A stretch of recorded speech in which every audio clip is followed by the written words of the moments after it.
रसरशीत आणि चवदार कुठलेही प्रिझर्वेटिव्ह न वापरता अगदी घरच्या साहित्यात संत्र्याचा जॅम बनवायचा असेल ना तर हा व्हिडिओ नक्की पहा. आपण यामध्ये कुठलेही प्रिझर्वेटिव्ह वापरणार नाहीत. अगदी घरच्या साहित्यात पहिल्या प्रयत्नात सगळ्यांना हा जमेल याची गॅरंटी आहे. टिप्स आणि ट्रिक्ससह व्हिडिओ शेअर केला त्यामुळे शेवटपर्यंत नक्की पहा. 1 किलो मी संत्र्या घेतलेल्या आहेत. ऑरेंजेस कोणत्याही प्रकारच्या ज्या आपल्याकडे मिळतात. सध्या भरपूर सीझन चालू आहे. 1 किलो संत्र्या घेतलेल्या आहेत. स्वच्छ धुवून कोरड्या करून घ्यायच्या आणि त्याच्या साली या प्रकारे काढून घ्यायच्या आहेत. संत्र्याच्या साली काढून झाल्यानंतर वर जो पांढरा भाग आहे यात ज्या दोऱ्या असतात या जेवढ्या निघतील तेवढ्या आपल्याला काढून घ्यायच्या आहेत. जेवढ्या होतील तेवढ्या काढून घ्यायच्या. संत्र्याच्या फोडी करायच्या. सगळा पांढरा भाग जेवढा होईल तेवढा काढून झाल्यानंतर फोडींमधल्या बिया सुद्धा आपल्याला काढून घ्यायच्या आहेत. यामुळे काय होतं, आपल्या जॅमला टेक्स्चर खूप छान येतं आणि जेवढा होईल तेवढा कडवटपणा याचा कमी होतो. त्यामुळे शक्य होईल तेवढं मस्तपैकी टीव्ही चालू करायचा, त्यासमोर या संत्र्या घ्यायच्या आणि सोलायला सुरुवात करायची. 15 ते 20 मिनिटात आपल्या सगळ्या होऊन जातात. तुम्ही बघू शकता या प्रकारे आपल्या फोडी आपल्याला करून घ्यायच्या आहेत. सगळ्या 1 किलो संत्र्याच्या मी इथं फोडी सगळ्या सोलून बिया काढून घेतलेल्या आहेत. आता घालायचं याला मिक्सरच्या भांड्यामध्ये. मी सगळ्या एकदाच घातलेल्या आहेत मोठ्या मिक्सरच्या भांड्यामध्ये. तुम्ही हवं तर 2 बॅचमध्ये करू शकता. मस्त बारीक याचं मिक्सर फिरवून घ्यायचं आहे आणि जो ज्यूस तयार झालेला आहे तो मोजून घ्यायचा आहे. मेजरिंग कपने बरोबर 3 कप माझा इथं हा ज्यूस झालेला आहे. 3 कप ज्यूससाठी मी इथं 2 कप साखर घातलेली आहे. अगदी परफेक्ट गोड याचं बनवून तयार होतं. तुमच्या संत्र्या खूप जास्त माझ्या मीडियम गोड होत्या त्यामुळे मी 2 कप घातलेली आहे. खूप जास्त गोड असतील तर तुम्ही 1.5 कप घातलं तरी काहीच हरकत नाही. यामध्ये मिक्सर फिरवताना मी पाण्याचा वापर केलेला नाही. फक्त ज्या आपल्या फोडी आपण घातल्या होत्या त्याला बारीक मिक्सर फिरवून घेतलेला आहे आणि त्यामध्ये साखर घालून गॅस चालू केलेला आहे. तुम्ही बघू शकता मधली साखर विरघळली आहे आणि आपल्या जामच्या शिजण्याच्या प्रोसेसला सुरुवात झालेली आहे.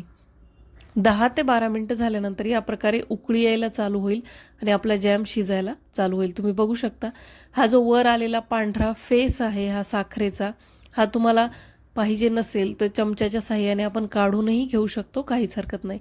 आता आपल्या जॅमची चव एक स्टेज वाढवण्यासाठी आणि टेक्स्चर अगदी मस्त येण्यासाठी आणखी एक स्टेप करायची आहे. संत्र्याच्या जे साली आहेत तर 1 पाव संत्र्याची साल आपल्याला घ्यायची आहे.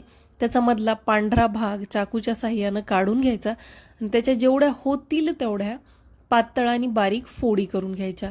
एक अगदी पोह्याच्या चमच्याने 2 चमचे या फोडी आपल्याला घ्यायच्या आहेत. या फोडी जेवढ्या होईल तेवढ्या बारीक करून झाल्यानंतर आपल्याला घालायच्या आहेत जॅममध्ये. यामुळे काय होतं, अगदी मार्केट स्टाईल आपला जॅम बनून तयार होतो. कारण बाकीच्या सगळ्या मिश्रणाला आपण मिक्सर फिरवलेलं आहे.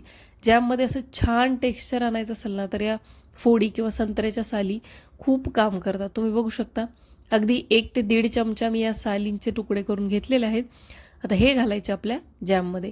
अगदी पहिल्या स्टेजला सुरुवातीच्या 10 ते 12 मिनिटात हे आपल्याला जॅममध्ये घालायचे आहेत. मीडियम गॅसवर मी याला शिजवत आहे आणि कंटिन्यू हलवायची गरज नाही. थोडंसं वर आलं की आपण चमचा फिरवला तरी काहीच हरकत नाही. हे काही बुडाला चिकटत वगैरे नाही सुरुवातीच्या स्टेजला.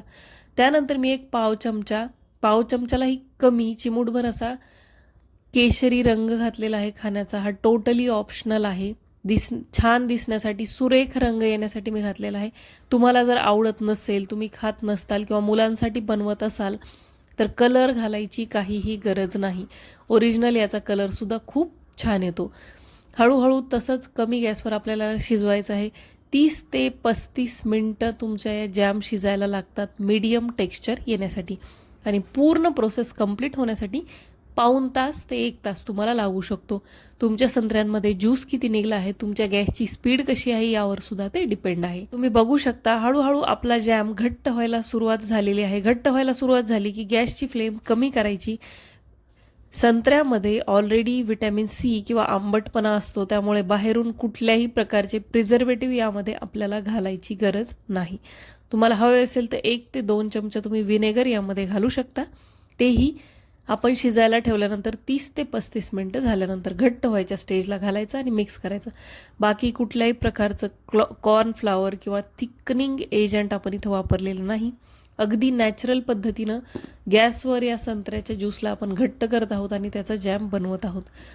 भरपूर याला घट्ट करून झाल्यानंतर म्हणजे 35 मिनटानंतर याचं या प्रकारे टेक्स्चर होईल आणि थोडंसं जेव्हा टेक्स्चर घट्टसर आहे तेव्हाच आपल्याला गॅस बंद करायचा. या प्रकारे ते पिठल्यासारखं शिजायला लागलं गॅस बंद करायचा, कारण थंड झाल्यानंतर हे आणखी घट्ट होतो आणि ज्यावेळेस आपल्याला ब्रेडला पराठ्याला लावायचा आहे तर खूप जास्त घट्ट बनतो.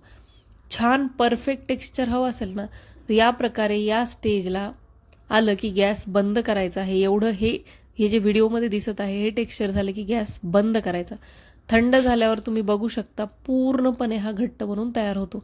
आता हे परफेक्ट बनला आहे का नाही हे चेक कसं करायचं, प्लेटवर कुठल्याही थोडासा ठिपका घ्यायचा आणि थंड झाल्यानंतर त्याला प्लेटला आपल्याला सगळ्या बाजूनं हलवून बघायचं. तो ठिपका जर तसाच राहत असेल, खूप पाण्यासारखा गळत नसेल तर आपला जॅम परफेक्ट बनला आहे असं समजायचं. तुम्ही बघू शकता थंड झाल्यावर याचं टेक्स्चर अगदी परफेक्ट बनून तयार आहे.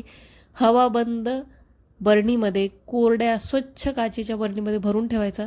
1 किलो संत्र्यापासून जवळजवळ अर्धा किलोला थोडासा कमी संत्र्याचा जॅम बनवून तयार होतो. ब्रेडला लावून खा, पराठ्यासोबत खा, पोळीसोबत खा. हा जर एकदा बनवला तर मुलांचा परफेक्ट बनून जातो. या सीझनला संत्रा आहेत तोपर्यंत ट्राय करून नक्की बघा. व्हिडिओ आत्तापर्यंत बघत असाल तर एक लाईक करा, जास्तीत जास्त शेअर करा, व्हिडिओला कमेंट करा.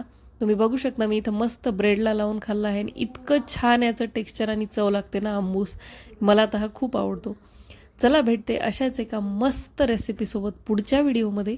तोपर्यंत बाय.